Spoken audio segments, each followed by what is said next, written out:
നമുക്ക് ഇപ്പോഴുള്ള ഈ വില നിലവാരത്തിൽ മുന്നോട്ട് പോകാൻ ഒരിക്കലും സാധിക്കില്ല. കാരണം 1000 രൂപ എന്ന് പറഞ്ഞാൽ നമ്മളെ സംബന്ധിച്ച് വലിയൊരു എമൗണ്ട് ആണ്.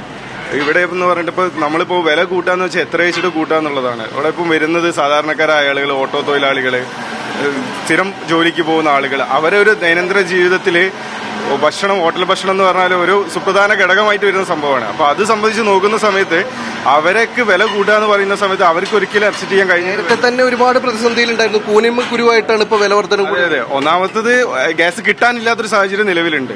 അതിനു പുറമെ അതിഥി തൊഴിലാളികളായ ആളുകൾ ഒരു നാട്ടിൽ പോയ വിഷയങ്ങളുണ്ട് ഇലക്ഷനായി ബന്ധപ്പെട്ടിട്ട്. എല്ലാം കൊണ്ടും നമുക്കിത് മുന്നോട്ട് കൊണ്ടുപോകാൻ പറ്റാത്തൊരു സാഹചര്യമില്ല. അടിയന്തരമായിട്ട് സർക്കാരുകൾ ഇതിൽ ഇടപെടുക എന്നുള്ളതാണ് ചെയ്യാൻ പറ്റുന്ന ഒരു കാര്യം. ഹോട്ടൽ ഭക്ഷണ അസോസിയേഷന്റെ ഒരു പ്രതികരണം വന്നത് ഒരു പൊറോട്ടക്ക് 25 രൂപയ്ക്ക് ആക്കിയാൽ എങ്ങനെയാണ് വിൽക്കാൻ കഴിയാന്ന് ചോദിക്കുന്നുണ്ട്. അതാണ് സത്യമായ കാര്യമാണ്. കാരണം പൊറോട്ട എന്ന് പറയുന്ന സാധനം കണ്ടിന്യൂസ് ഗ്യാസ് വർക്ക് ചെയ്തുകൊണ്ടിരിക്കുന്ന സാധനമാണ്.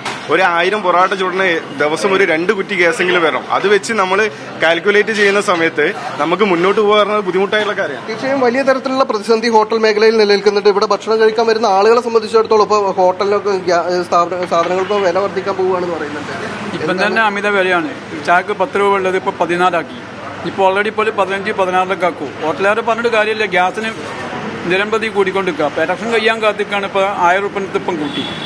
ജീവിക്കാൻ ഭയങ്കര ബുദ്ധിമുട്ടാണ്. ഹോട്ടലിൽ കയറി ഭക്ഷണം കഴിക്കണമെങ്കിൽ 100 രൂപയുടെ അടുത്ത് ഒരു 300. ജിൽസി, ഇത് ശ്രദ്ധിക്കേണ്ട ഒരു കാര്യം എന്ന് പറയുന്നത് ഹോട്ടൽ മേഖലയെ ബാധിക്കുന്നു എന്നത് മാത്രമല്ല, മൊത്തത്തിൽ ഗ്യാസിന്റെ വില വർധന ഉണ്ടാകുന്നതോടുകൂടി ജീവിത നിലവാരത്തിൽ മൊത്തത്തിൽ എല്ലാ മേഖലയിലും വില വർദ്ധിക്കും.